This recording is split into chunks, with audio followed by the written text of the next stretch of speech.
What is strength of acids and base solutions. अब strength of acid and base solutions हम कैसे calculate करेंगे भी, कौन सा सब्सटेंस एसिड है, कौन सा सब्सटेंस बेस है, उसको हम कैसे फाइंड आउट करेंगे। उसको हम फाइंड आउट करते हैं पीएच स्केल से। पीएच स्केल से हमें पता चलता है कि कौन सा एसिड है और कौन सा बेस है। अब जो वाटर होता है वो स्लाइटली आयोनाइज होता है H पॉजिटिव आयंस और हाइड्रोक्साइड आयंस में। ये आयोनाइज हो जाता है H positive and hydroxide ions मतलब OH नेगेटिव में। जो प्योर वाटर होता है उसमें हाइड्रोजन आयंस की भी कंसंट्रेशन होती हैं और हाइड्रोक्साइड आयंस की भी कंसंट्रेशन होती हैं। ये दोनों क्या होती है, इक्वल होती हैं। इसकी वजह से क्या होता है कि जो प्योर वाटर होता है वो ना तो एसिडिक होता है और ना ही बेसिक होता है, वो क्या होता है, न्यूट्रल होता है। जो एसिड्स होते हैं वो क्या प्रोड्यूस करते हैं, हाइड्रोजन आयंस प्रोड्यूस करते हैं वाटर में, और जो बेस होते हैं वो क्या प्रोड्यूस करते हैं, हाइड्रोक्साइड आयंस प्रोड्यूस करते हैं वाटर में। जब कोई एसिड पानी में ऐड होता है तो उसकी जो कंसंट्रेशन होती है हाइड्रोजन आयंस की वो इंक्रीज हो जाती है, और जो सॉल्यूशन होता है एसिड का which will have more of hydrogen ions less hydroxide ions it will be acidic in nature. जब कोई एसिड पानी में डिसॉल्व होता है और जब वो पानी में डिसॉल्व होता है तो हाइड्रोजन आयंस की कंसंट्रेशन जो होती है वो बहुत ज़्यादा हो जाती है। जब हाइड्रोजन आयंस की कंसंट्रेशन बहुत ज़्यादा हो जाती है तो उसको हम बोलते हैं acidic in nature. In other words आप ऐसे भी बोल सकते हैं कि जो एसिडिक सॉल्यूशंस होते हैं उसमें सबसे ज़्यादा क्या होते हैं, हाइड्रोजन आयंस होते हैं। सेम ऐसे ही जब आप बेस को पानी में ऐड करोगे तो हाइड्रोक्साइड आयंस की जो कंसंट्रेशन है वो बहुत ज़्यादा बढ़ जाएगी। ठीक है, जब बेस पानी में डिसॉल्व होगा तो हाइड्रोक्साइड आयंस जो है उसकी कंसंट्रेशन सबसे ज़्यादा होगी और उसको हम बोलते हैं बेसिक इन नेचर। जो बेसिक सॉल्यूशंस होते हैं वो क्या होते हैं, उसमें सबसे ज़्यादा क्या होते हैं, हाइड्रोक्साइड आयंस होते हैं। जो पीएच सॉल्यूशन होता है इसका फॉर्मूला होता है inversely proportional to the concentration of hydrogen ions in that. तो पीएच की वैल्यू कैसे लिख सकते हैं, पीएच को आप कैसे लिख सकते हो, पीएच को आपने लिखना है इस तरह से 1 divided bye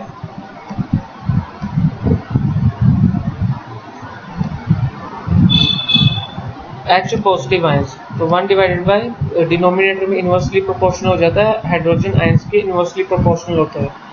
higher concentration of hydrogen ions, अगर हाइड्रोजन आयंस की कंसंट्रेशन सबसे ज़्यादा है तो पीएच वैल्यू क्या है, सबसे कम है।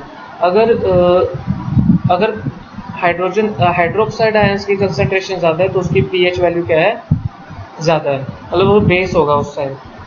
तो स्ट्रेंथ ऑफ एन एसिड हम कैसे फाइंड आउट करेंगे, उसको पीएच स्केल से मेजर करेंगे जिसको हम बोलते हैं पीएच स्केल। पीएच स्केल की वैल्यू जो होती है वो 0 से 14 के बीच में होती है। पीएच एक प्योर नंबर होता है, इसके कोई यूनिट्स नहीं होते।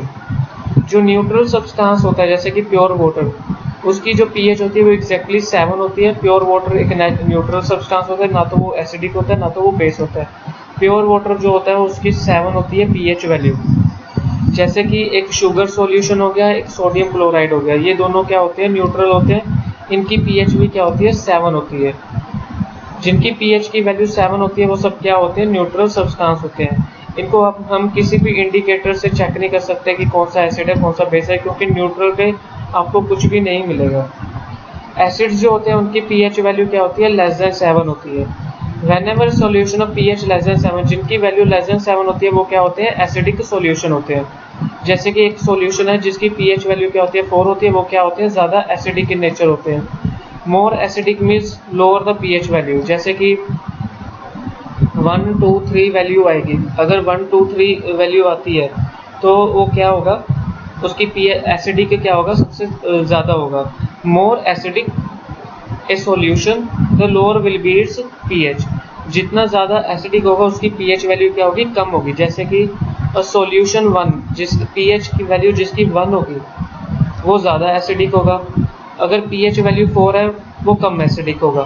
ठीक है, उसी तरह से पीएच 1 जो होगा वो मोर स्ट्रॉन्गर एसिड होगा देन द पीएच 4। मतलब पीएच 1 जो होगा सबसे कम वैल्यू जो होती है पीएच नंबर की वो ज़्यादा एसिडिक होता है। जैसे ही वो 7 के करीब होता है, 6 तक आता है तो वो कम एसिडिक होना शुरू हो जाता है। उसी तरह से हमारे पास है बेस। बेस क्या होता है, जिनकी पीएच वैल्यू क्या होती है, मोर देन 7 होती है।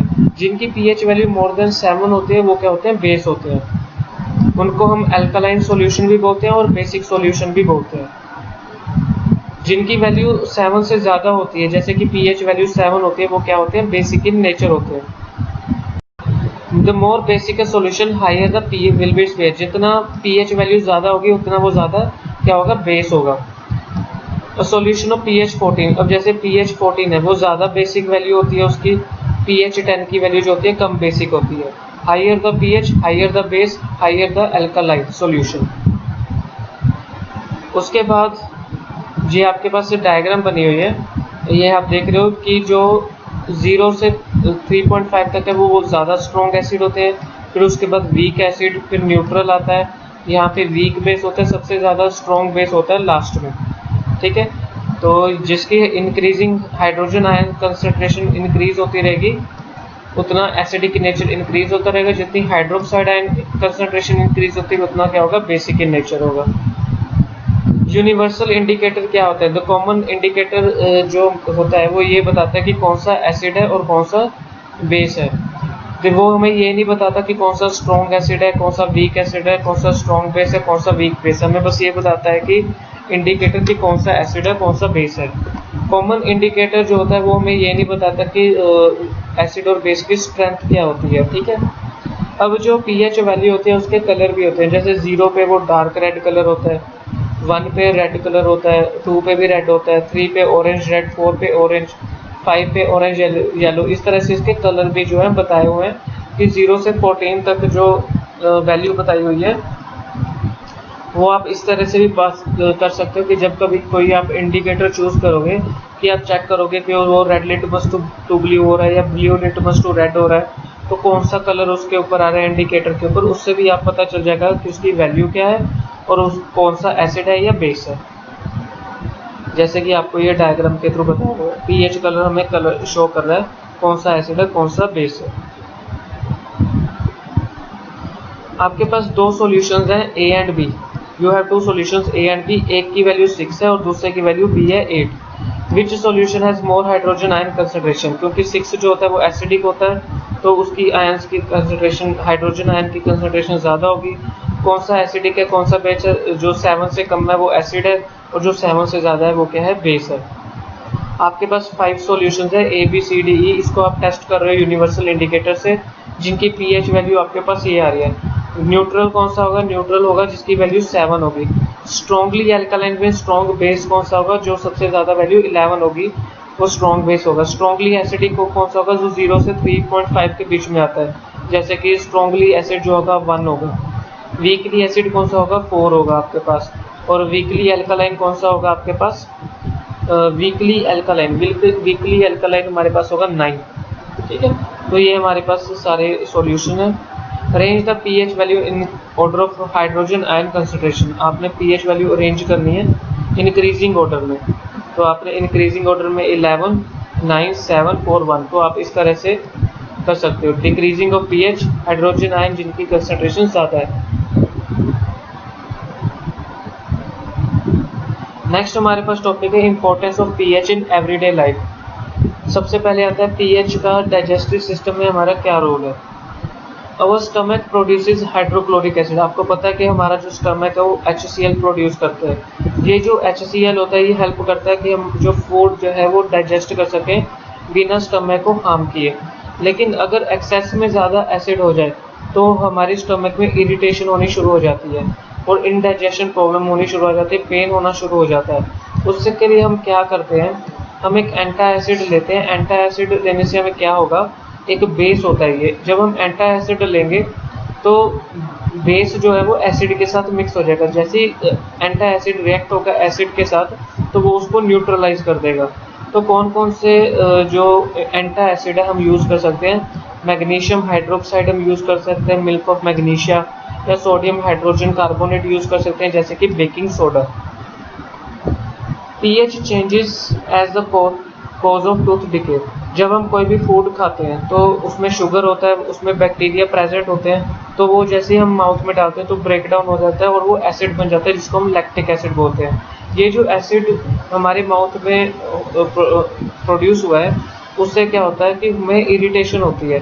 अगर हम रोज़ माउथ नहीं साफ करेंगे तो वो एसिड जो है वहाँ पे जमा हो जाएगा, तो उसकी पीएच वैल्यू होती है 5.5, मतलब वीकली एसिड होता है वो।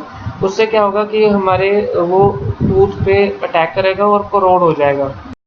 This sets in tooth decay, उससे क्या होगा, टूथ डिके शुरू हो जाएगा। फिर अब इसको हम कैसे कंट्रोल कर सकते हैं, उसका कंट्रोल करने का मेथड ये है कि आप अपना माउथ जो है वो क्लीन करो रोज़, एवरी डे। और उसके लिए आप रिंसिंग करो, जो भी क्लीन वाटर से आप उस माउथ को क्लीन करोगे उसके बाद आप रिंस कर दो। मैनी टूथपेस्ट आप यूज़ कर सकते हो जिसमें बेस होता है जो न्यूट्रलाइज कर दे एसिड को। तो जो आप टूथपेस्ट यूज़ करोगे वो बेसिक होता है फॉर क्लीनिंग द टीथ, और एसिड को जो क्या करता है, न्यूट्रलाइज करता है और टूथ डिके से हमें प्रिवेंट करता है। A person can laces the chance of suffering of tooth decay, जिसमें टूथ डिके के सफ़र होने के चांसेस कम होते हैं। मतलब वो शुगरी फूड कम खाते हैं, जैसे कि sweets, toffee, ice cream, chocolates, candy etcetera.